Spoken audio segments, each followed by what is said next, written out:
You have to switch the big does it work switch to yes. Yeah, that's one of the main problems that we have. But all right, I gotta seeding. I feel so useful. I gotta start the Discord call as well. Seed ratio 0.0000001. Ask me about my redacted.ch membership. Share my screen. Oh fuck! It's so loud. Are we good? Yes, believe we're good. I think we're good. I think we're good. I think we're going. We are moving. We are having a nice time. Why don't you go fuck yourself, dude?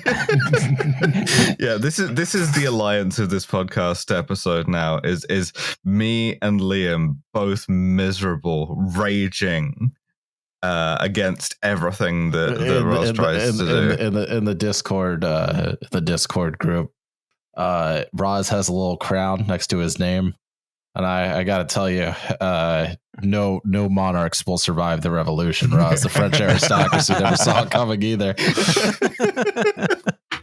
Although we are technically incorporated as a co-op, I got to talk to that guy. Yeah, you got to talk to the accountant so we don't go to jail. I got to talk to Union Pete too. Yeah. Union Pete, if you're listening, check your fucking emails. Just expose the guy live. Yeah. Yeah, I know, right? God damn it. All right. Anyway, so here we are, podcasting. Welcome to There's Your Problem. It's a podcast. It's about engineering disasters. It has slides. If you're listening audio only, like through a podcast app, the slides are the YouTube link in the description. That's where they are. Okay. Here we are. I'm Justin Rosniak. I'm the person who's talking right now. My pronouns are he and him. Yes, me, Alice, she, her. Fuck you. Liam. He, him. God, I feel like that Key and Peele skit. Yeah. The East West Bowl. Mm-hmm. Liam. Temple University, Rutgers University. Fuck you. Welcome to Fuck You. Well, that's your problem. Yeah. Well, welcome to the podcast where everyone's tired and miserable. I'm fine. Let's talk about explosive decompression. Much like what's about to happen to my butt after the spices process. Oh God. Feeling grateful that I'm just extremely tired and that I don't have like butt related issues for once in my fucking life. Hey, yeah. Once I got forcibly converted to Islam by the halal truck guy, all your tummy problems became our tummy problems. Yeah, that's right. Yeah, you just sort of split them down the middle, you know? Yeah, my asshole is Solomon's baby. All right. Also, my roommate is doing parent-teacher conferences from home, so I really hope no parents are on a phone call right now. Oh boy, I hope it's not the same room. No. I assume same Zoom call. I assume at this point Megan would have come in and beaten me unconscious. So if you hear a voice yelling at me, all right. So, that was our original plan, was to record this and Trash Future simultaneously, and Alice just only says stuff which is relevant to both podcasts. Yes. Yeah. So, anyway, how do you know we're not doing that? Ooh. You don't? Anyway, you don't. Yeah. Yeah, you got to preserve the wall of mystery, Rose. So, what you see on the screen here is a diving bell. Nothing bad has happened yet, actually, because I didn't want to put pictures of the aftermath of this one. Thank you. Because they were not good. Yeah. I mean, you could have you can find them. Yeah, you don't even need to. Just look at pictures of like jam spread really thin. Yeah. And it kind of looked like a Thanksgiving turkey after it's been gone through a little bit, honestly. And I saw the picture and I was like, I'm not putting that in the presentation. Thank you. That's nasty. So anyway, today we're going to talk about explosive decompression and the Byford Dolphin accident. You asked for it. You wanted it. You wanted it. We didn't have any other ideas this week. Yes. But first we have to do the goddamn news.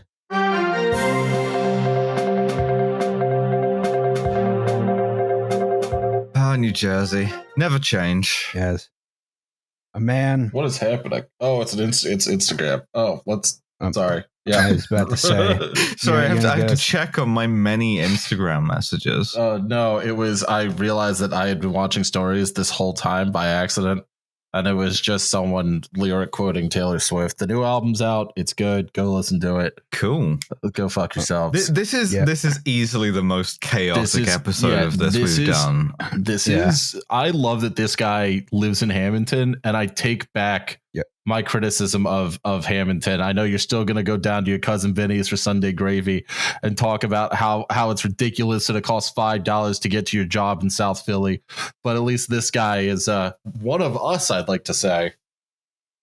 It's a man in New Jersey has created a very large sound device to make large booms in order to drive both clouds and birds away from his vineyard. American man invents device to yell at God. He's doing Maoism better than I think any of us. Honestly, he's driving those sparrows away. He's just annihilated sparrows within a 5-mile radius of this device. Imagine you put up a scarecrow and then this guy shows up. This guy sonic booms your scarecrow into Atlanta County. Yeah, it just looks like the footage of nuke tests where it's just getting blown over. What is this made out of? Scrap. It's made out of scrap. I think according to the article, it's just shit he had laying around. Okay, cool. Yeah. Straw man destroyed by New Jersey man. My favorite detail of this is that they asked him why do this thing, and his answer was, I got bored of this COVID shit, and that is verbatim. So I decided to make the loudest thing I could. And he's like out in the Pineys. Like, I'm surprised anyone heard it just because of how just empty it is. People live in Hamilton. Not good people, but people live in Hamilton. Dude, it's the blueberry capital. It's the blueberry capital of the world, Roz. Oh, I didn't know that. The original headline on this was mystery of deafening booms solved. So someone's been hearing it. Yeah, I guess so. I mean, it must be like mostly the birds. And his 3 neighbors who are just constantly now exposed to psychological. They're getting Waco'd. By the end of this week, they're all going to be Branch Davidians out of protest. Oh, God. Yeah, this guy, he's been using it not only to kill birds, but to split clouds apart, in his words. He's just been doing that. New Jersey man argues with weather. Yeah. Old man yells at cloud, but louder. Yeah, and so, if you do that loud enough, it turns out that's, successful. It's a winning proposition. Who is yelling? Sounded like Corinne. Why are people always yelling in my fucking house, dude? I live with 2 other people, and it's like living in a frat house. What you need is one of these. Yeah, exactly. Yeah, and then I'd be like, why are you putting that on the roof? Why are you I want to use the back garden. Why is this 30-foot thing? Why have you broken all the neighbors' glass? Speaking of big booms, in other news. Oh boy. Yeah. That's a created West Virginia plant? The plant wasn't there before. Hold on. Created. No. A guy from New Jersey wheeled his giant thing of scrap in, created a massive explosion, which then generated a chemical plant around it. That's actually pretty impressive. This is basically how Roz plays City Skylines. That's how it's like the Windows pipes screensaver. Yeah. Except like boom all at once, So sixth day. A chemical plant in Bell, West Virginia blew up. It was owned by a company called Optima Bell Chemical. I tried to figure out what they made there, and the answer is specialty chemicals. Oh, boy. So whatever turned the Joker crazy. Whatever turned the Joker crazy, some kind of like war crimes gas, all that fun stuff. I understand this is in a section of West Virginia called the Chemical Valley. Yup. Yeah. Upwind from Cancer Alley. Well, it's very interesting that we talk about West Virginia being deindustrialized when there's so much goddamn industry there. You thought you could only die a black lung in West Virginia? Hell no. you can get murdered in a wide variety of industrial accidents. A magical place. Yes. The explosion apparently involved dry chlorine and methanol. Oh boy, that's tight. Also, Bell is like right next to Charleston. I think it's 15 or so miles. That sounds about right. It's on the what's the one, the Kanawha River. Yeah, I think so. Yeah. Almost World War I gassed a large city in West Virginia. Yeah. Yes. Okay. Almost. Did anyone die? One man was person. killed. 3 injured. That sucks. There's no like formal report on it, so all you people in the DMs saying do an episode on this, I'm not going to do it until a report comes out because I don't know shit about this stuff. Yeah, you're gonna have to watch us go through OChem again. Well, the good news, that's the Kanawha River. The good news, I suppose, is we can use this as course material when I finally get that degree mill off the ground. Yeah. Well, that's your problem. This is gonna be a foundation module. Our 101 course is just a college episode. Killed in a tragic degree mill accident. crushed in the diploma printer. No. One of the things is like the fucking degrees backed up off the rollers, and it just fucking shoots out at you. The degrees are made of asbestos, folks. Mm. And lead paint. Don't let your kids lick it. The degrees come off the prints in a continuous roll, right? But then it gets blocked up at the chopper machine and starts flying all around. You get you get paper cut in half by a bunch of flies. Justin and I have seen the same steel mill video accident. Yes, apparently. Oh yeah, they're also red hot for some reason. Well, how else are you going to print them? Literally hot off the presses. That's right. Yes. Anyway, that was the goddamn news. Shit. Yes.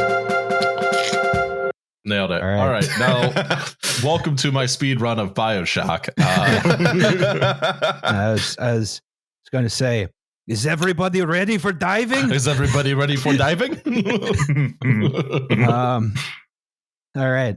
So we have to talk about. We should post the link and the thing. That's our caption. When we post that we just recorded an episode, it'll just be, is everybody ready for diving? Smart. Yeah. Yeah, it is a smart one. So I guess you got to start and ask, what is diving? That's when you go underwater, which is for cursing assholes. God. Fools do it. Cursing God, but instead of flying, you de-evolve and go back into the seas. If you've ever dived, if you've ever been submerged in water, you're the bastard of Earth. Except you're on water. Yeah, if you were like underwater in a pool for like kill yourself 30 seconds. Yeah. That was a mistake. You're that's an affront to God and man. Yes. Yeah. 4.5 billion years of evolution, and you decided to just undo it by going swimming. Go back in. Yeah, why don't you stay there? Yeah. So, all right. Diving's when you go underwater. There's lots of types of diving. There's, like scuba diving, everyone knows. You got the tank on your back, right? There's stuff like tethered diving, right? Which is when you got like a hose that goes to the surface that supplies you with air and crap, right? That's more common for like commercial diving. There's stuff like free diving, like if you're, I don't know, one of those lunatics. Lunatics, right? But like diving for extended periods has been around for a surprisingly long time, facilitated by something called a diving bell, right? That's this guy here, right? And so diving bells have been around for a long time. They were first described by Aristotle in the 4th century BC, right? BCE, Roz, show some respect. It's Hanukkah. All right, BCE. Thank you. Is there like what is the year in the Jewish calendar then? Oh, dude, it's like 5,900. We never run out. Yeah, it's like God 47 something in the Islamic calendar because we had to have one too. What? No, you guys just got here, right? But like, no, we're like, well, we need a lunar calendar. Oh, we can't use this one. That's already like people have already done the math on it. We have to come up with our own. It's 5781. Okay. So we got only 219 years left until the Messiah comes, supposedly. that's the deadline. So I think we're probably gonna smash right through that. Somebody did the math to figure out when the Islamic calendar and the Gregorian one sync up. So if we're all still alive in 20,784, that's going to be cool. It'll probably be shortly after they finally put down COVID. Yeah, they finally polished Cyberpunk 2077 to an acceptable standard. COVID is cured, and the calendars sync up. Yeah, exactly. So anyway, back then, Aristotle described diving bells being used for underwater, diving, right? These sorts of things were mainly used for stuff like salvaging sunken ships, underwater construction, if you're building a bridge foundation or something, and you would have military uses for them. Like you could, pop out from under the diving bell and then sabotage a ship and then go back under the diving bell. The way these things work is this is what's called a wet bell, right? You remember that scene? Yeah, you remember that scene from Pirates of the Caribbean? With the canoe, that's how it basically works. how this works. Yeah. So, the way it works is the diving bell has a pocket of air in the top, right? And then inside the diving bell is what is called, let me switch to blue because I'm describing water. Inside the diving bell is a free surface, right? Yes. That's the free surface symbol, right? So, and this free surface means the diving bell can, it means you have a pocket of air there. But as you descend underwater, this free surface will move up. Right. And that means that's because the air pressure equalizes with the water pressure. Right. Yes. So you still get the effects of, differential pressure even when you're in this air pocket. Now, I just want to say before we keep going, I am, I'm not a diving expert. Most of what I know about hydrodynamics and stuff. We're going to get the airplane guys again, in which case I don't care. We've already disrespected the entire activity of diving. We threw this together in like 2 hours. Fuck off, dude. Yeah, it's Friday. If you dive, if you've ever dived, you're a fish to me. Yeah, congratulations. You are a fish, and I don't respect you. And I mean, it's one of those hobbies that I really don't respect. It's right up there with mountaineering in terms of like the idiotic bullshit people do. Where like, and I get, taking risks and like that's the only way you can feel alive. That and choking yourself while you jerk it. But like, again, it's just not a thing. I understand. Like, if God wanted you to fucking go underwater, He would have given you gills, and you would be a fish. Yeah, but unlike mountaineers, there's people doing legitimate work diving. Hey man, those Instagram stories aren't going to write themselves with my my tastefully austere gray on white portrait of myself. One of the other problems with researching this episode was almost all the information was in Norwegian, a language which you speak. I don't speak Moose. I do not speak Moose. Do you not? I thought you spoke Norwegian. No, I don't. Oh, see, I had this headcanon where you do speak Norwegian, and that's why I got confused. No, I know a little bit of Russian, and that's it. Oh, it makes you feel better. Basically the same. I know some French, and I can limp it in Spanish. Russian is bear speak. Norwegian is moose speak. What's French? It's pheasants. Skunk speak. Je m'appelle Pepe Le Pew. Je voudrais un café noir. Yeah. So, all right. So let's talk about something called saturation diving. And in order to talk about this, we have to talk about bridges. Oh, and fuck. wow, most of the text on this diagram is not visible here. No. Would not need to dive to make bridges Yeah. if you made the bridges more rigid. That's true. So we're going to Also, explain rigid why bridges you need- rhymes. So Yeah. Build right. some rigid bridges. You just get like a long enough, So- totally rigid beam. You just like tilt it and lay it across the fucking water. No, It's fine. genius. And I go ahead. So I mean, all right, so sort of, but you still need a pillar, and a pillar is made of stone. No, you And no, the you bridge don't. pier is It's made fine. of stone. That's the most rigid thing you can make. Okay, that is true. Yeah. Why not more I-beams? Why not just make the whole thing out of stone? Why Or not I-beams. just, why not just dump a bunch of stone in there to create a kind of like berm that you then walk You across the top really of? like berms, huh? Yeah, I I was like about to saying say berm, yeah. Well, feel the berm. Bermy bros. I do not think that would be good for crossing the Mississippi River. You just build it high enough, dumbass. Yeah, Which just is- speaks to a fundamental lack of ambition. Just Berm dam the Mississippi. Yeah, just dam everything from the Ozarks to the Rockies. That's a good idea. Yeah, if you don't need to dam it, you don't need to cross it. Welcome to Infrastructure Week, folks. So now diving for a long period of time so that your internal tissues come into an equilibrium with the pressure of the surrounding environment is called saturation diving, right? And saturation diving has existed for a long period of time, but people didn't know what it was for a long time, right? Oh, it was one of those There- things that was discovered by accident. I sort of. It was more like the science sort of appeared to say, "Oh, this is what we're doing, and it's bad for us." Looks So, up you from know- eating giant hunk of asbestos. Huh?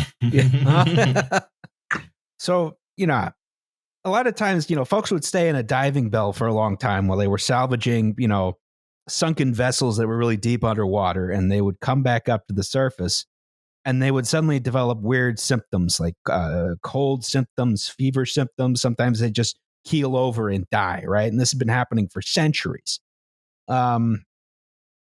But then towards the middle of the 19th century, we started having to put up big bridges across rivers, especially in the United States, right?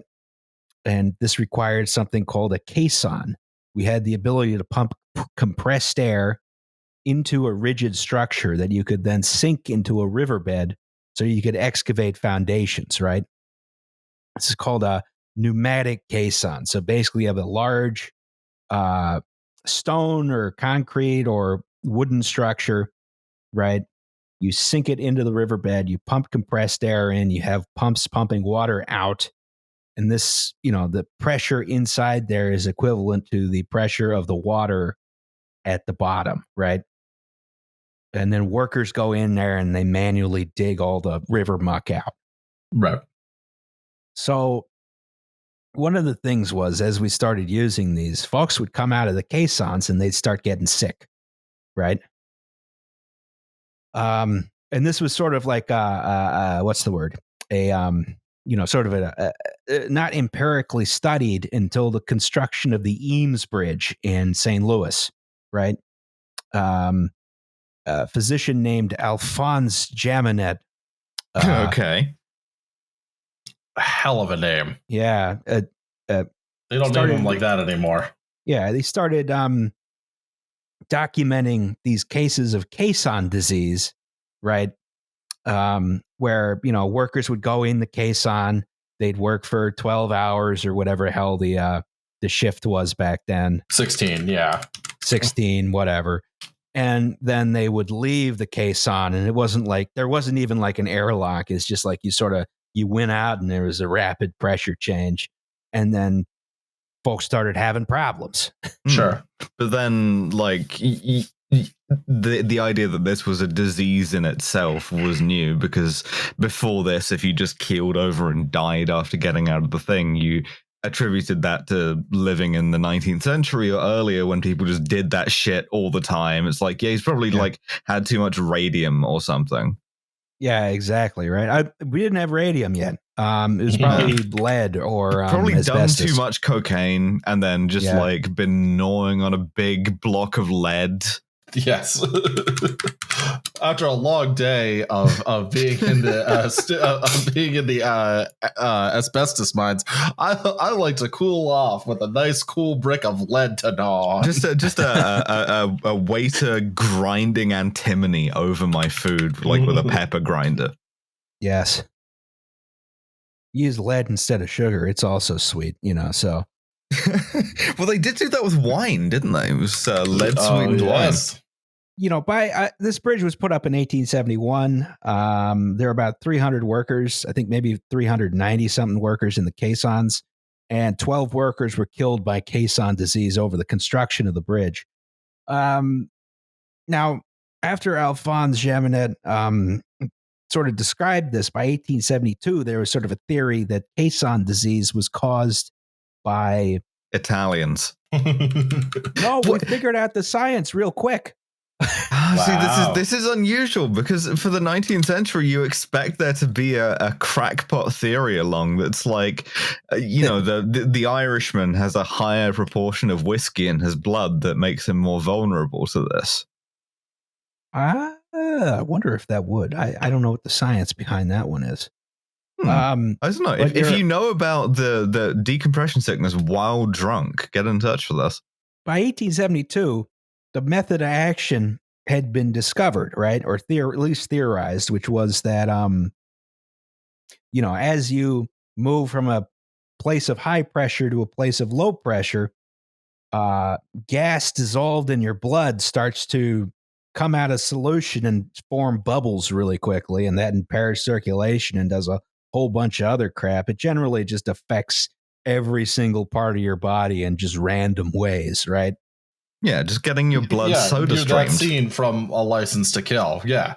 Oh, yeah, the bit where Bond just blows up a dude's head. A great movie. So, and the way to avoid this was with slow decompression, right? And the result of this was an immediate and total adoption by the construction industry of periods of slow decompression for Caisson workers, right? Fuck that. We've got a bridge to build. I was about to say, they're not going to pay workers to not work. It's 1870. You need more laborers. You just get them off the next boat. Exactly. I've seen Gangs of New York. This shit is easy. So no actions were taken to mitigate the threat of Caisson sickness for workers at all, right? Mm-hmm. Caisson sickness was extremely prevalent. They wouldn't do that? Yeah. I'm stunned and shocked that this is such a rampant theme in every single episode we've ever recorded. Especially in the 1800s, yeah. So Caisson sickness was especially prevalent in the construction of the 1873 Brooklyn Bridge, right? Which is where it got its modern name, the Bends, right? And that actually permanently crippled the chief engineer of the bridge, Washington Roebling. Oh, shit. Yeah. So the thing is, as I said, slow decompression would require paying workers to decompress. So no safety protocols or decompression protocols are implemented. The 1890 Hudson River. Who's typing? That's me. Sorry. My bad. My bad. Is that driving you wild? Yes, because I'm going to have to edit it out later. Sorry. Getting a progressively louder mechanical keyboard each episode. I'm sorry. I was trying to be as quiet as possible too, which is the worst part of that. You should get a podcasting keyboard that you use while we're podcasting. No, I like the clicky clacks. I don't. I have to edit it out. Okay. Well, you know what? I actually have a backup keyboard. I'm sorry. I was subscribing to it. Never mind. It was a Usenet site. I'm 200 years old. Listen.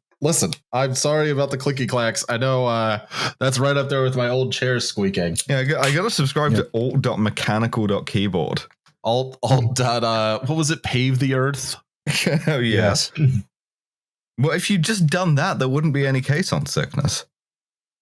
This is true. No, that's true. Yeah. See, I'm not the crazy one. Listen, I do love the idea. I always love this idea of, and again, I think just because COVID's on the forefront of my mind, this like, yeah, we know what we could do, but we're just not going to fucking do it.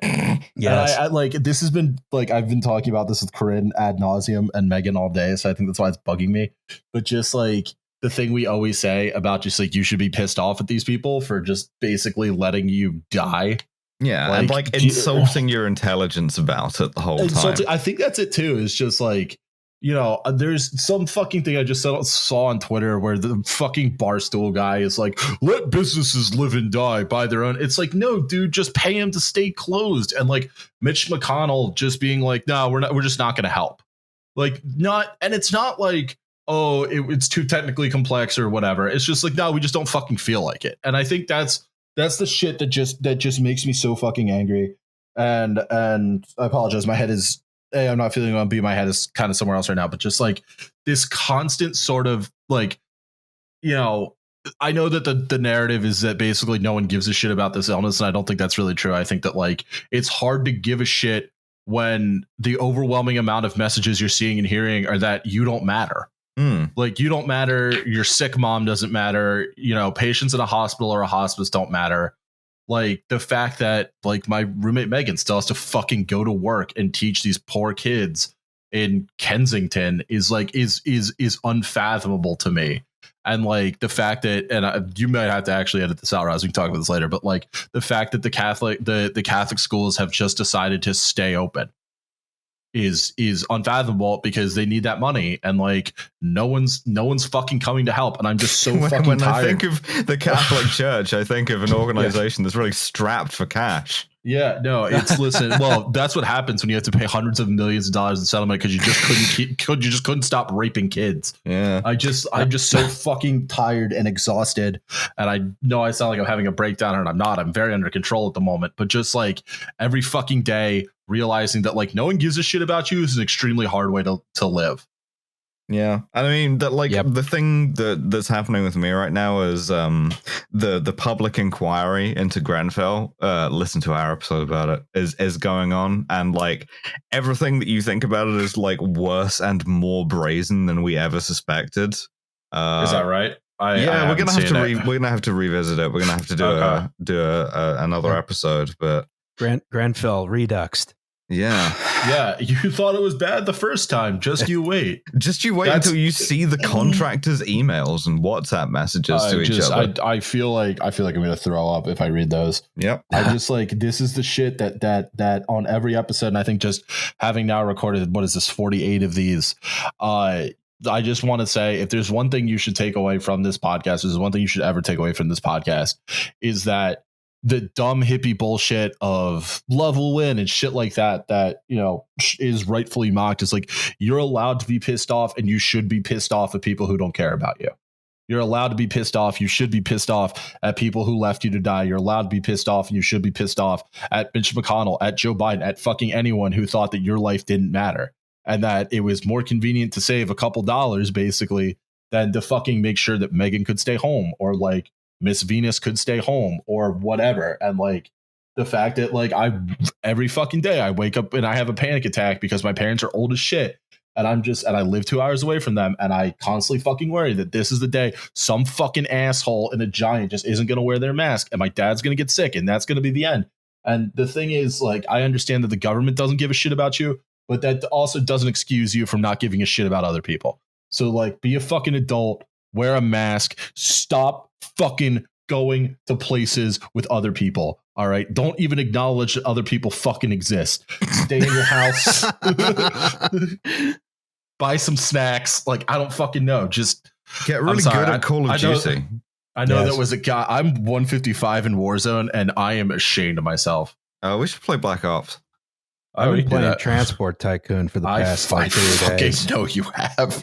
I get those messages, buddy. I'm on that group chat. I know, right? We got a good server going, and I am making a lot of money in Transport Tycoon. in Minecraft as a joke. Yes. Well, I decided to set everything up with steam locomotives, so I got like a bunch of Why? because I like them. They're next bonus episode though coming soon, folks. Yeah, I gotta write that soon. Anyway, what were we talking about? Sorry about that extended rant. We were talking about decompression sickness and how they didn't give a shit about the workers, even though there was at that point a theoretical way to prevent the Caisson sickness. And yeah, which is just wait. That's the theoretical thing. Yeah. It's just you'd let them wait for a bit. And that's like the smallest kindness you can even do. We just can't fucking have that either. Mm-hmm. Well, the other thing is they didn't have like an airlock or anything like that where they could control the pressure, right?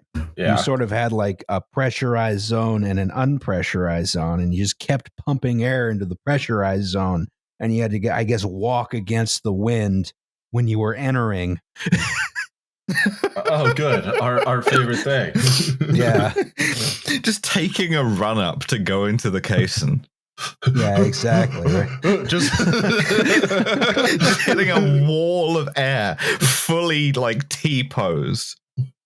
Yeah. So the first so there was a sort of spat of tunnel building in New York City in the 1890s to about 1905 for subways and the Hudson and Manhattan Railroad, right? And the Hudson and Manhattan Railroad in 1890 was the first company to use an airlock between the pressurized zone and the unpressurized zone.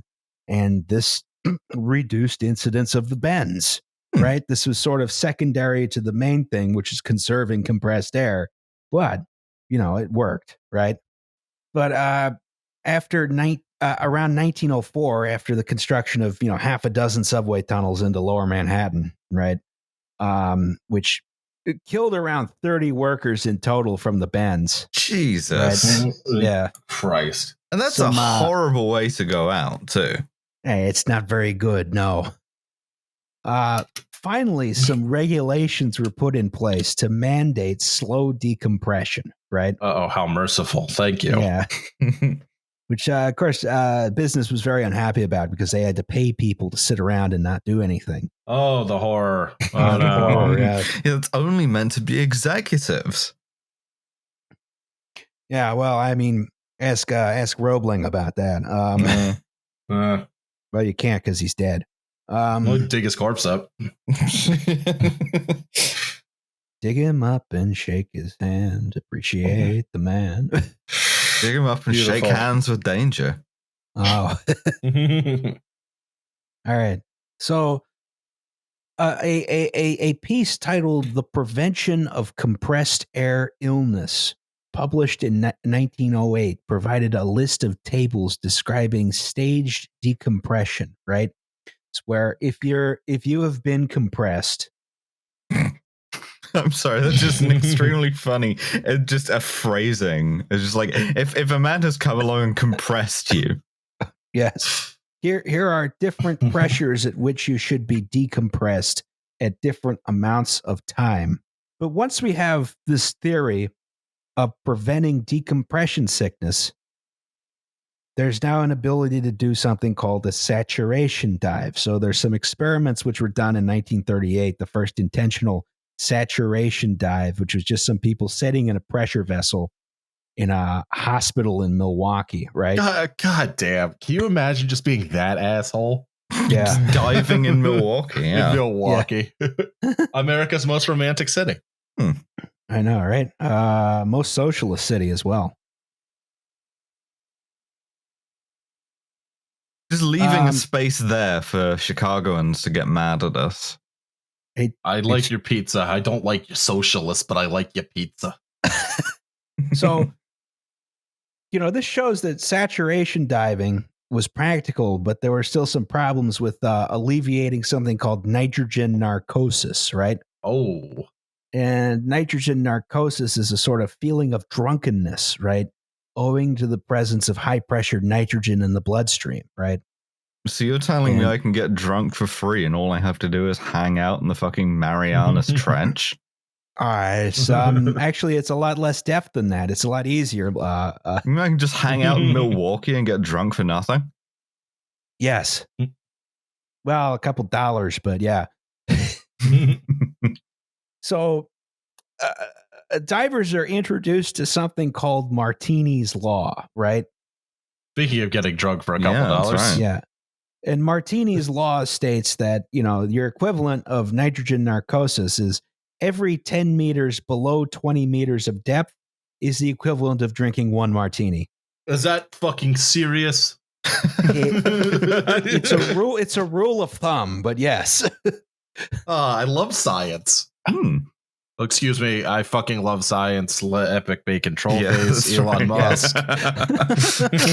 I love to dive to 60 meters and then come back up and just have a nice time. Yeah, I love that. Just like, I think the modern day equivalent is if you were around for OG 4 Loco and you slammed 2 of those, and or if you ever played Quad Loco or 4x4 if you prefer, you know what this is gonna feel like. Yeah. So the 4 Loco, the gentleman's martini. Roz, who never played 4x4. Just very into the idea of James Bond ordering a 4 Loco.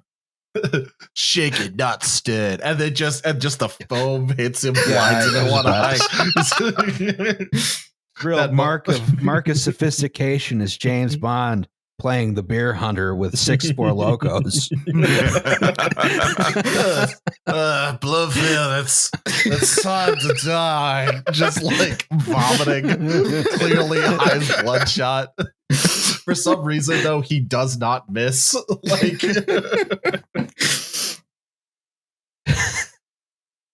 so he's just stumbling around. No one can get a beat on him. You'll never catch me alive. Just hurling like empty 4 Loco cans from the back of a motorbike as he's mowing through like a fruit market.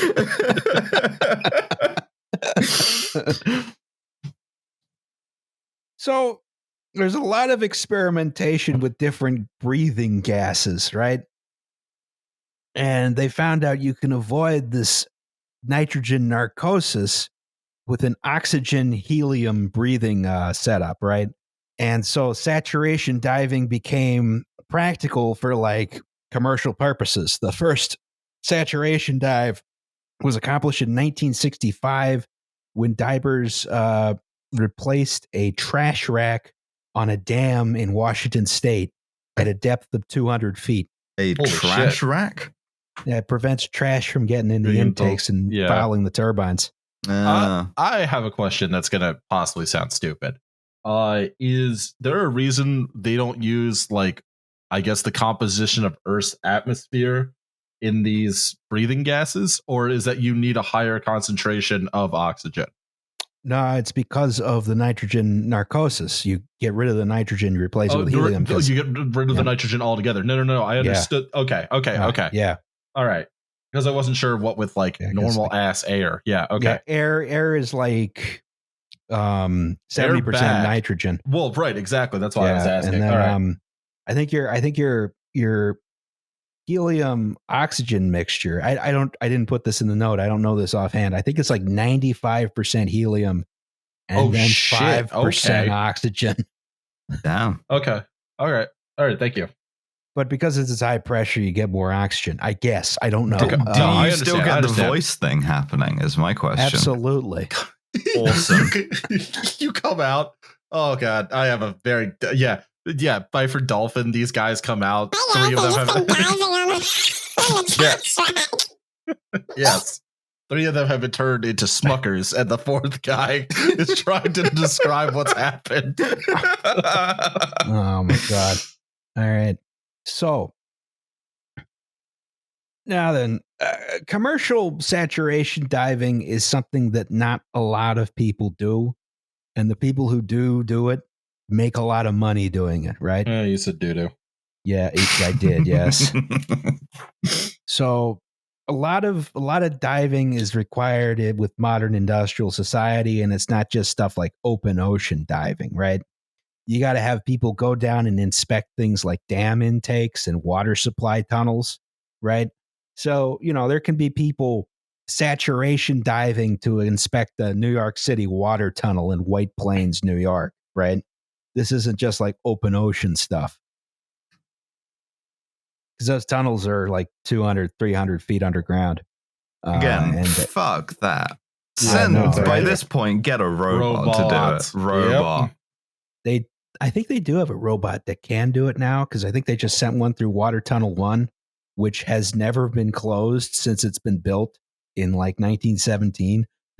They've never done a single repair on it because they can't. No, it's stuck like that. Get a robot. Not our problem. Well, if you shut it down, you'd have to shut off water to all of New York City. Fuck them. There you go. There's my response. Planned maintenance. Planned maintenance. 100 years overdue. Yeah, exactly. All is right, that thing holding the fucking diving bell down called a clump weight? Yes. Designed by Dave Courtney. A highly illegal saturation dive. We'll get to that in a second. So if you have a long and involved dive, right, it may not be practical to decompress at the end of every shift, right? Okay. So you use something called a dry bell, which is this guy, and a diving chamber, so that divers can remain at high pressures for a long period of time. Oh, you just live down there now. You belong to the sea. No, you only go down in the sea for a little bit and then you come back up, but you're at sea pressure, right? So your dry bell, which is both of these guys on the screen, it's a diving bell that has a hatch at the bottom, right? And it's pressurized to the level at which the dive will happen, right? So you go down to the bottom of the ocean while you're in the dry bell, and then you open the hatch, right? And then there's just a free water surface there, right? There's no airlock or anything. The pressure from inside the diving bell equalizes with the water, right? And then you go out and you do whatever work you have to do, and then you go back in. They bring you back up to the surface, and then they attach the diving bell to something called a diving chamber, right? Which is a pressurized chamber that has sort of minimal living and working facilities, right? It's very Spartan. There's a lot of times they don't have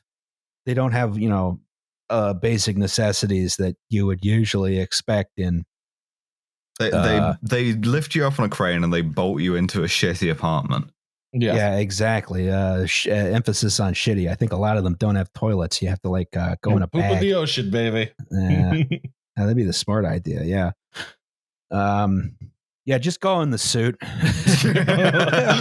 love the NASCAR cardio. I don't want to go in the suit. Go in the suit. You're gonna have to go in the suit. Yeah.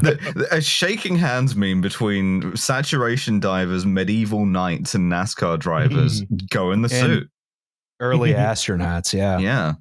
Yeah. So, all right. So, and you might live in the diving chamber for a long period of time, then you decompress at the end. If it's very deep dive, that decompression might take 8 or 9 more hours. So it'll take a while. What do you do if you need to make the thing go faster? Like, if a guy just fucking has a heart attack in there, is that the situation that I find best summarized by a photo I found of a railroad emergency phone with a piece of paper taped over it saying, "This phone is broken. Please do not have an emergency here." Yeah, I think that's about right. I think you would have to send the doctors in. I don't think you could take the people out. Oh, fuck. Hope you're trained. Good luck. Yeah, I was about to say, can we get an anesthesiologist in here? Lower him down, boys. Yeah, all right. We got you're all going to be stuck in here for about 16 hours, and we are going to start the decompression process now. So, this is why people who do this job get the big bucks. Understandable. It's very dangerous. The working conditions are not good. But people made a lot of money doing this, and they still make a lot of money doing this. I mean, I wouldn't say no to getting a lot of money to live in a shitty apartment for 16 hours with 4 or 5 other people. Just give me a magazine or but then something. I have to dive at the end of it or before it. Oh, So yeah, that's the problem. I don't want to do that that's part, the scary but yeah. I'll keep them company. Yeah, I'm gonna get eaten by like a tube worm or something. You know, I don't want to do that. So I don't know what those things eat. I don't know if they eat anything at all. Anyway, so this is the Byford Dolphin platform, right? It was owned by a company called Dolphin Drilling, which at the time was headquartered in Oslo, Norway. It's now headquartered in Aberdeen, Scotland. And the platform itself, I think, is registered in Bermuda. Oh, cool. Oh, yeah. I believe. Because it's technically a ship because it's a floating platform. Yep. And someone's signaling to me on the porch. Oh, hold on, I'll be right back. Someone has come to ask about a Pennsylvania Secret Service card. Hey, do you still have those available? How do I contact God? To be fair, I'm not mad anymore because I've been letting people down now, and I'm just like the messages are piling up in the inbox, and I'm like, I feel that. I'm gonna get to him. I'm gonna get to him. If I haven't gotten back to you, you got to yell at me some more. It'll boost you to the top of the message requests. Oh boy. Well, Jeez, anyway, wow. Yeah. So I'm still sticking with my plan, which is to train to become a diving bell, like a diver's roommate.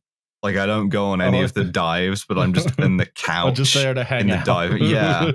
They're just like, why don't you get a job? And I was like, why don't you go fuck yourself? This is my job. I'm keeping you company. Yeah, We're that's pals.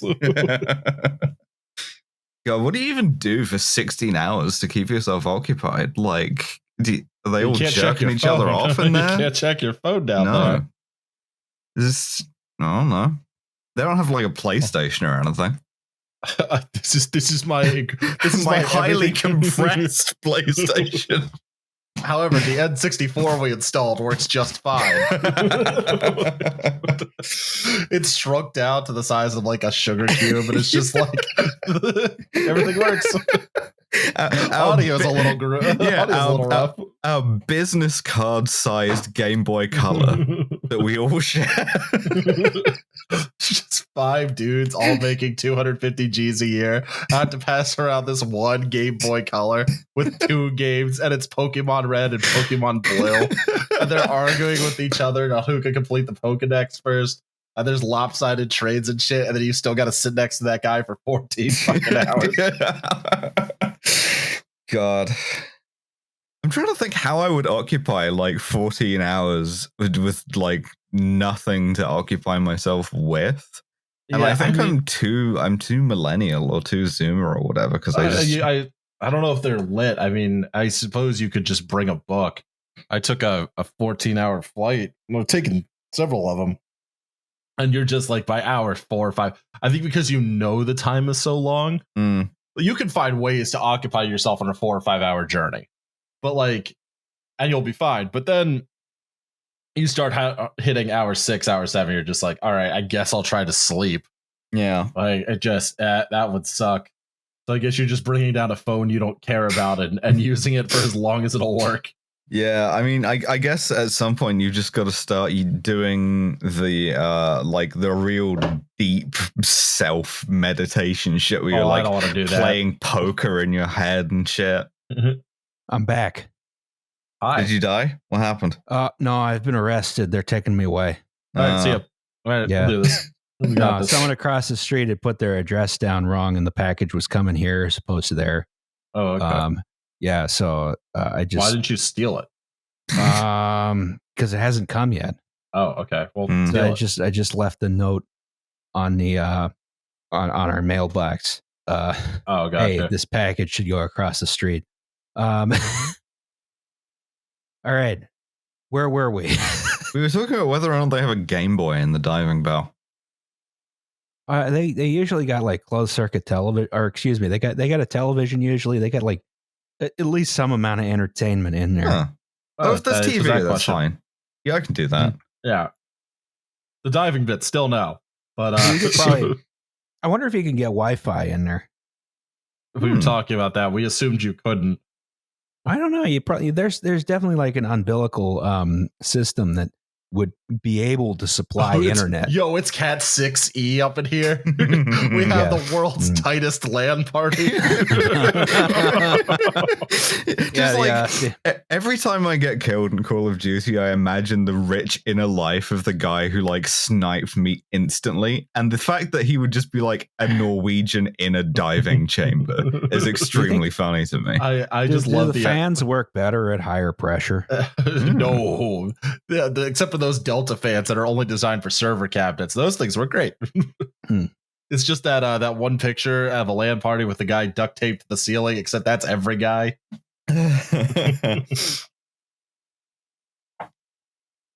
All right.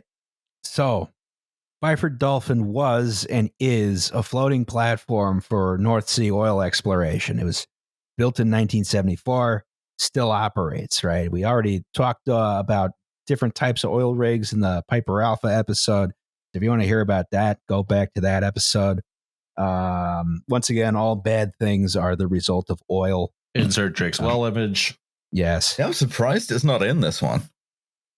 Yeah, I was like, I could put it in, but I'm not going to because I had to go through a report written in Norwegian to get the good pictures. So let's look at the diving chamber setup here. Okay. We're in 1983, right? Oh, they do have TV. It's fine. Yeah, they do have a TV. Diner mellom controlum kamer og klokka opplag for trick sitting avlasting og avelsing. Dicker Klokken. Yeah. Yes, the Dicker Klokken. That's Norwegian for diving bell. Except I believe they call it a diving clock for some reason. Yeah, fucking Norwegian. A bell in German is Glocke, so yes, it is. Klokken. So Glockenspiel. There you go.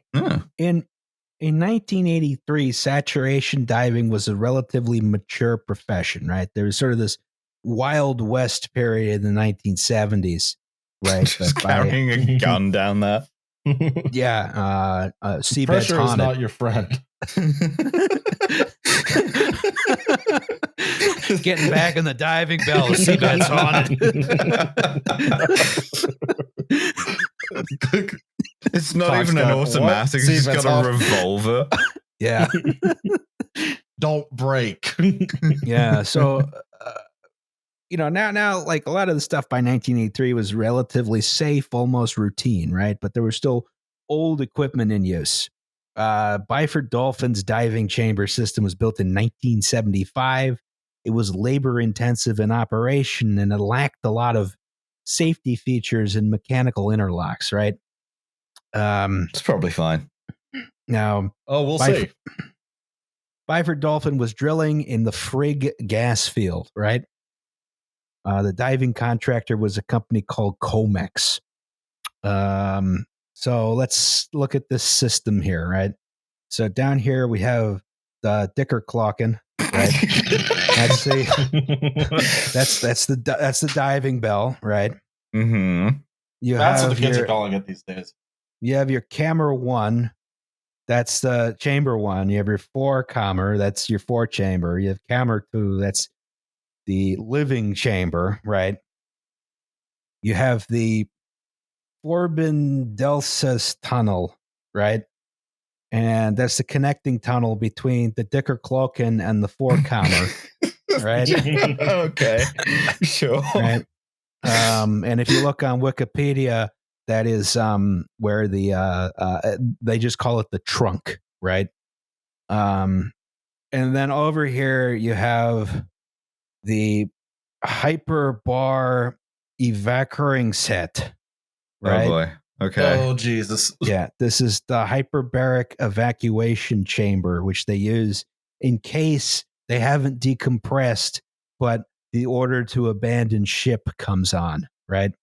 Oh shit. Okay. Yeah. So if that happens, they're just fucked, right?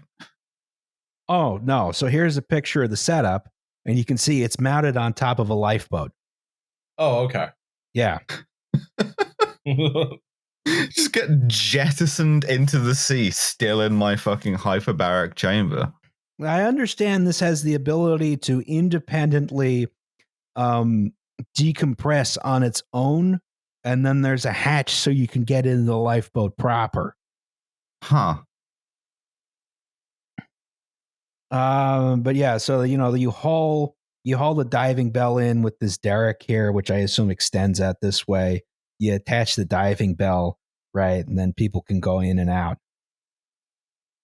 It's also tiny. Like, if you look at the size relative to the lifeboat, that's no room for, Land 3, 4, parties. 5 guys to be living. Yeah, it's not such a it is not a luxurious lifestyle.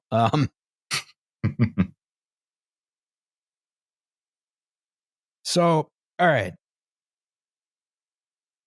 Saturday, November 5th, right? Somebody in the comments last time said, it's about to get really bad when you read a date. Yes. Yeah. So divers had been dropped in the water in the diving bell at 1:43 a.m., right? And they inspected a valve on the ocean floor. Right? It's always in the middle of the night, Hale. Yeah, I don't know why people work during these hours. Well, I guess it doesn't make any difference to you how light it is on the surface, right? This is true. You're this not is coming also up for a bit. Yeah, and the dive was called off at 3:50 in the morning due to bad weather, and the bell was recalled. Right, which I was a little confused about. If it's, I mean, the divers don't feel bad weather when they're down on the seafloor, but I guess maybe you'd have problems. Maybe the process of bringing it back up would be a pain or something. Yeah. Fellas, you got to get back in the dicker clocking. Yeah, you gotta get back in the dicker clocking. You gotta. So, the whole system at this point, it's all pressurized to 9 atmospheres, right? And they recall the diving bell, the dicker clocking, and they get it back up. They reattach it. It's about 4 a.m., right? 9 atmospheres is about 130 pounds per square inch. That's about 301 feet or 91 meters of water. Or full head explodey pressure. Yeah. No, that's head implodey pressure. Oh, that's like that scene from, what is it, Scanners? Yeah. Yeah. We have 2 reference points here. License to Kill, which is head go out, and Scanners, where head go in. So at this point, we have 2 British divers, Edwin Arthur Coward and Roy P. Lucas. They're resting in chamber 2, right? And we have Bjorn Gjever Bergensen and Trolls Hellevik, right? They're coming out of the dicker clocking, right? They were assisted by 2 dive tenders on the deck of the oil rig, right? Those are William Brown Crammond and Martin Andrew Saunders, right? So, your normal procedure here, right? Soul systems at 9 atmospheres, right? So, once you attach the diving bell, right, you close the door on the diving bell, right? You then slightly increase the pressure on the diving bell. This is after people have exited, right? And that seals the door tightly because it opens inwards, right? Right. Now you close the door to the forechamber here, right? And then this trunk here, the Forbendelsis tunnel, you slowly depressurize it until it reaches a pressure of 1 atmosphere. And then there's a clamp here that you then open, and that separates the diving bell from the rest of the system, right? And that way you have this system is still at 9 atmospheres, the dicker clocking still at 9 atmospheres, but they're now separate, right? Yeah, so you don't have to go through like a difficult repressurization process on the dicker clocking. Yes. So since this is an early system, there's no mechanical interlocks, right? So it's easy to get this procedure right, but also easy to get it wrong. Right? So on this day, like driving a car without before traction control and stuff. Yeah, on ice. Do you think there are divers who are like, yeah, no, I actually prefer this? We'll get to that. None of them do.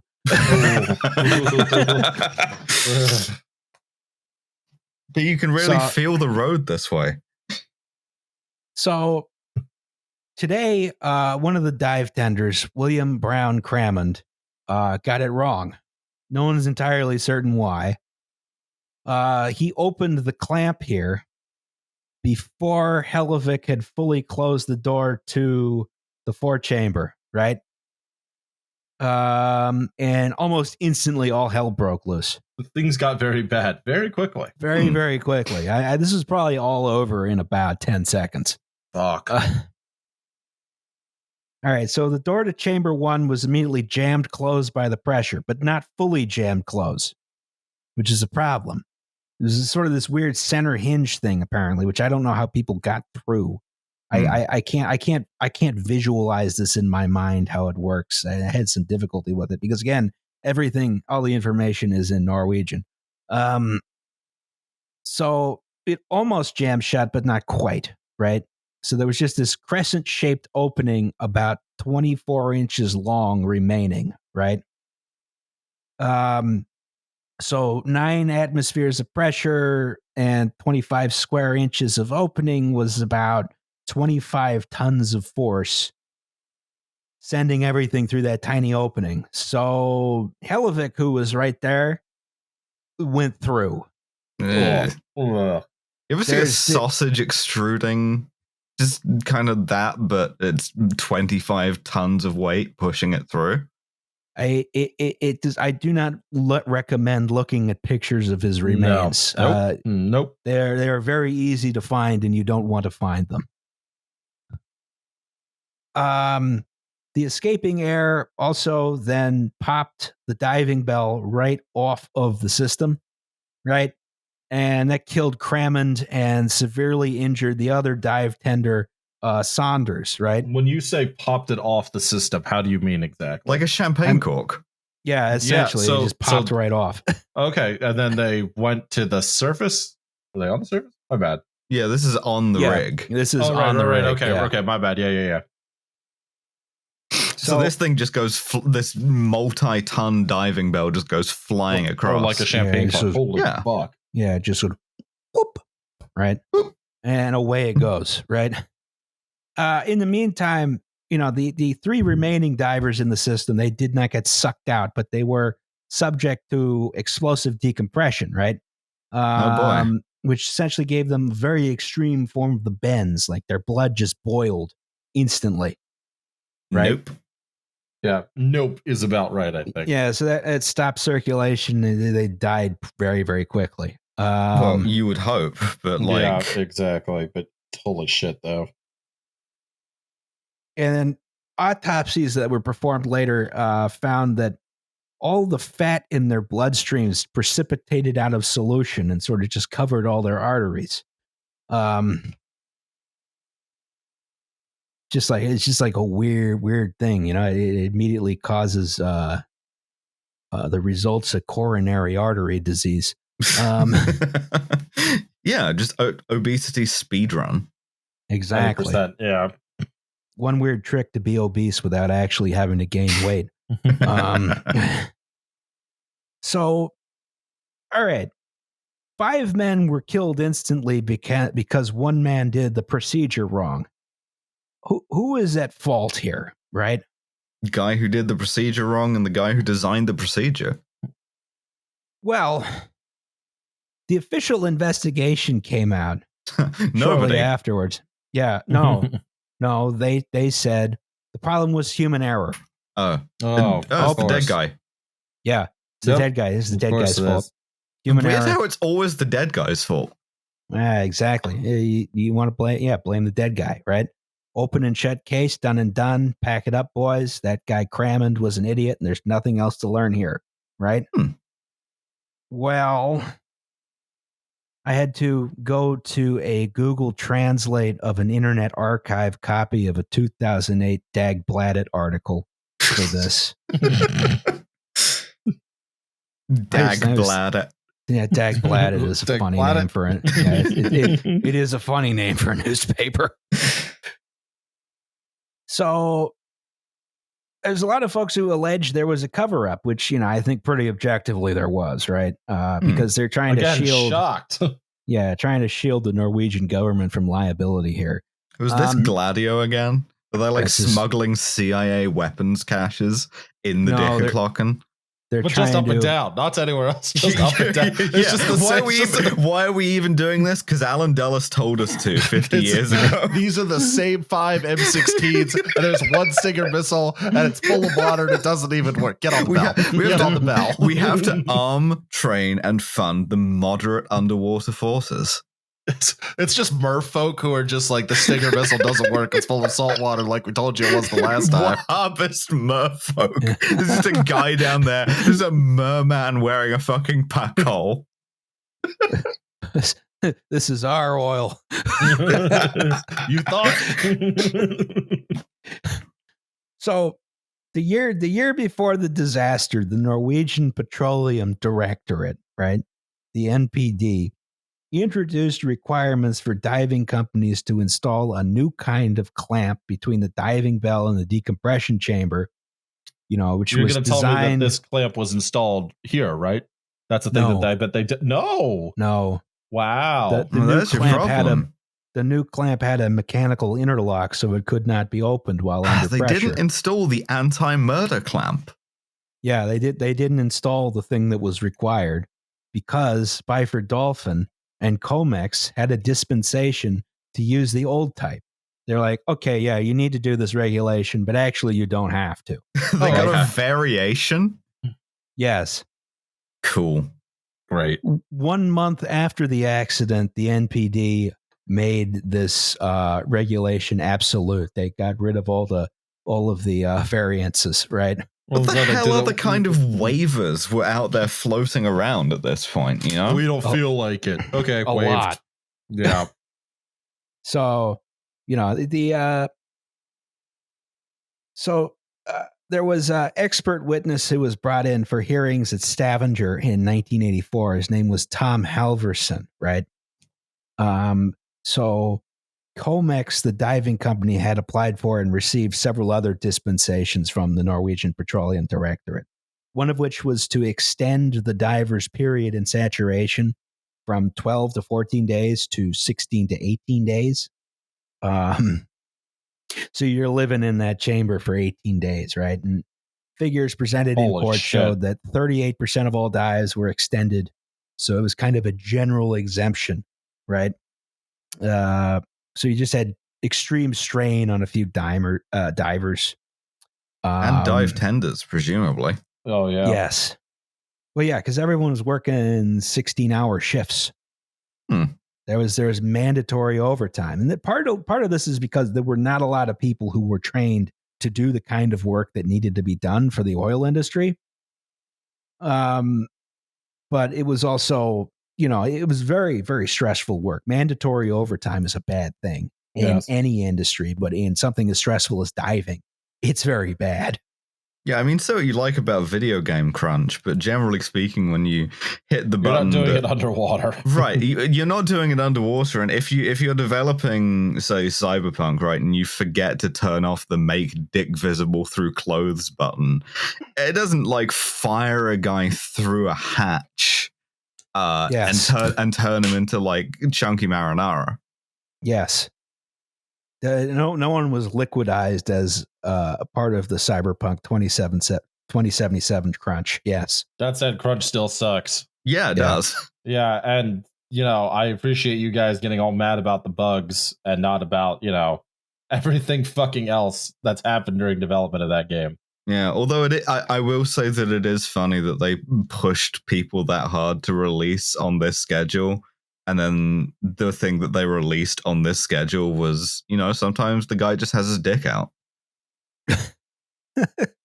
So in the testimonies, it emerged that the divers had discussed that they were being pressured into overtime and that it had gone too far, right? And even is pressured into yes, overtime. pressured, yes. Tom Halverson said, when even the British divers reported that they had gone too far, it said everything about the situation because the British never complained. They were used to keeping quiet. If not, you lost your job in the UK sector. That might be true, but like, British, no, we love complaining. Snidely, we know. Well, this is a Norwegian's report on the British. Apparently, Norwegians think they're better at complaining than the British. Huh. Norwegians think they're better at everything. We think the exact opposite. No, I'm sure that they were the British divers were like, we're going to suck it up and bear it, and we're going to make the overtime in that Blitz spirit, Yeah. Love diving, love getting paid, hate being forcibly decompressed. Simple as diving baz. Simple as. So mandatory overtime and long shifts and fatigue, this contributed to the incident. It's not just the failure of one guy, right? And also there were some allegations that a supervisor had ordered the one guy to open the clamp. What? No one could corroborate this. Okay. Because the one guy was dead. Sure. And the supervisor isn't exactly going to out himself. Right. I love this constantly just blaming the dead guy. We can never take responsibility. That's the shit that I was talking about earlier in this episode, man. Yep. Yeah. You hold these fucking people accountable. Don't fucking vote for them. Jesus Christ. Yeah. He said he voted for Biden. I'm a fucking moron. So, lawsuits and litigation were brought forward soon after the incident, but the reports seemed to clear the companies of wrongdoing as well as the Norwegian government. How convenient. I know, right? So Would divers never have expected this. There was a group of divers who were unsatisfied with the poor, unsafe working conditions they were subject to. 56 confirmed fatalities between 1965 and 1990. Lots of long-term injuries, right? They formed something called the North Sea Divers Alliance in the 1990s to, try and pressure governments and companies into finally taking responsibility for these unsafe conditions and correcting them, right? Yeah. And after decades of pressure, they finally got the Norwegian government to do a new investigation, or they got a better investigation than the one that they had been presented earlier. And the government finally admitted some guilt and compensated families in 2008. Oh, Jesus. I suppose at least it came. Yeah, only as a result of union action for literal fucking decades. Yeah. What, 30 years? It's hard to make that feel like 30 a victory. years, yeah. So it's once again, it falls on the workers to demand better working conditions. Otherwise, they'll just keep shoving you into pressure vessels from the 70s. Bosses don't give a shit about you. Yeah, exactly. I promise you are replaceable. You are only as valuable as the work you create to them. Mm-hmm. So, it's you and me and everybody else in the diving bell, and then them not. Oh, yes. So that was the Byford Dolphin incident.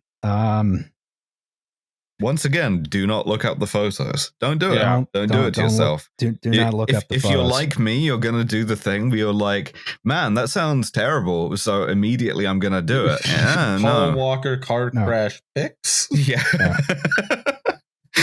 r/morbid. No. Don't do it. Yeah. So, well, on a lighter note, we have a section on this podcast called Safety Third. Safety third. Shake hands with danger. Yeah, you did the drop on time. Yes. So this person sent us 2 safety thirds. I'm only going to read the first one. We'll save the second one for later because it's also good. All right. So this story is the moral of why you don't listen to your superiors when you clearly know better and never accept unsafe working conditions, right? That's I spent 8 years working for a well-known pest control company. I won't say the name, but it begins with T and ends in Erminix.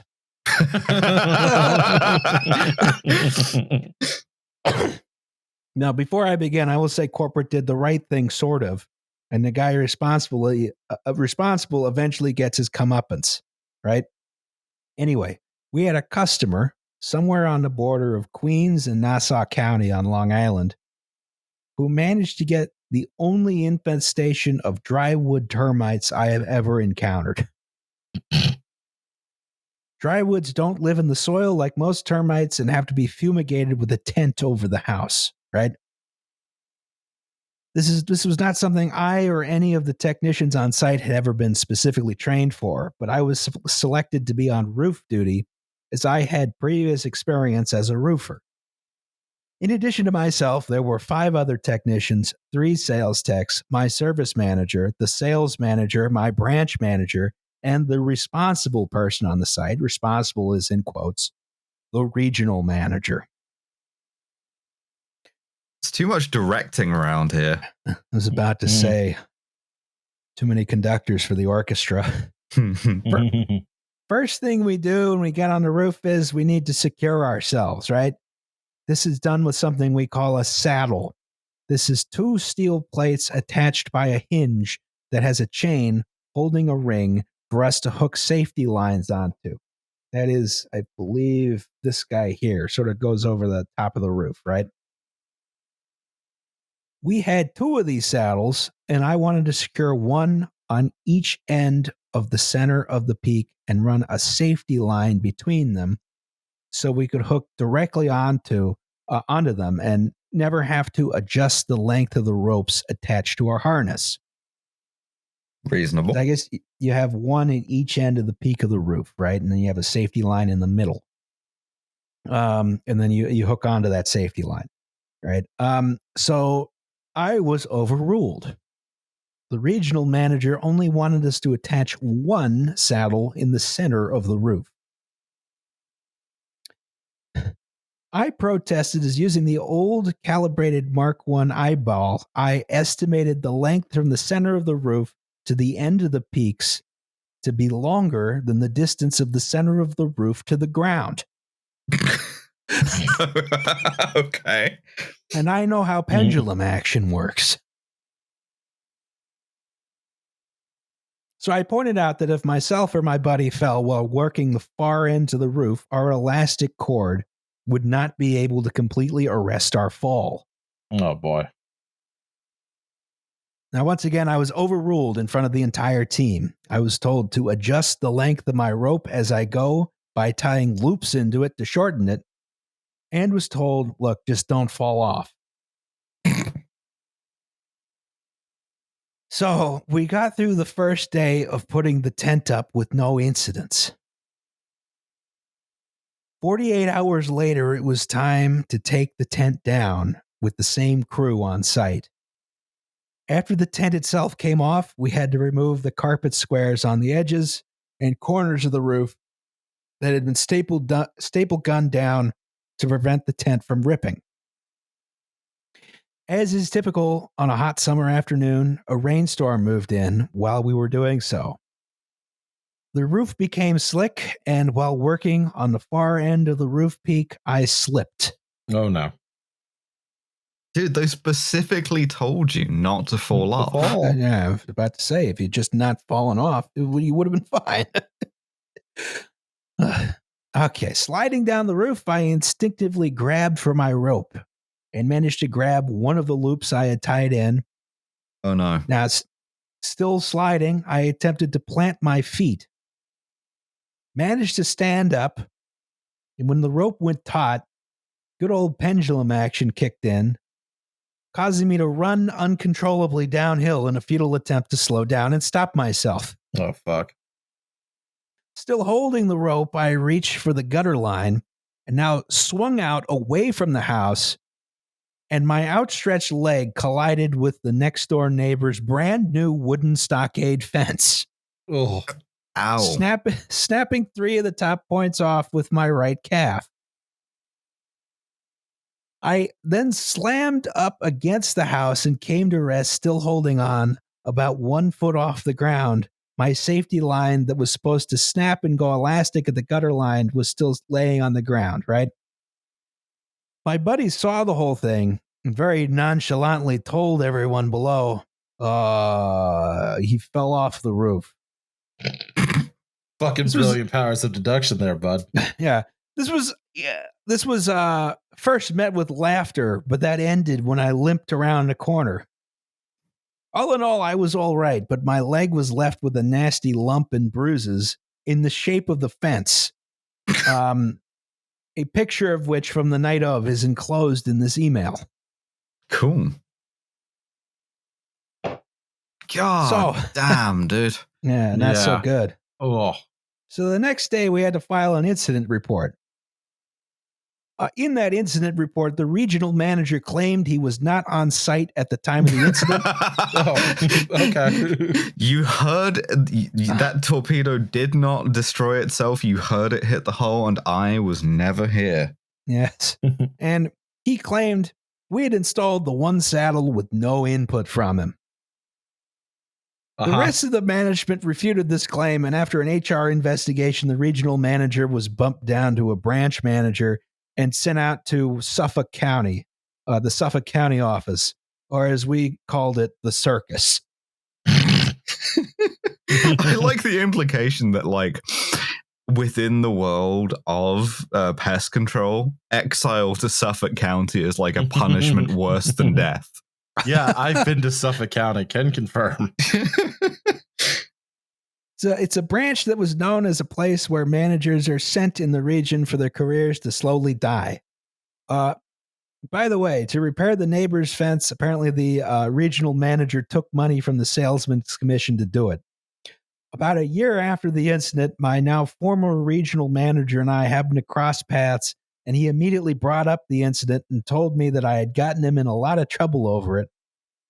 Good. And, you can tell he's a quality human being. In retrospect, I could have told him we were fortunate that nothing worse happened and we should be thankful everyone went home that night and it all could have been avoided with another 5 minutes of work.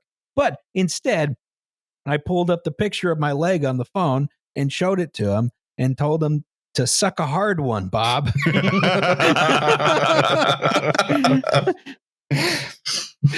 He told me he could have me written up for insubordination and disrespecting a manager, but we were in the branch parking lot alone with no witnesses, and I reminded him he doesn't exactly have the best track record of honesty with his company reports.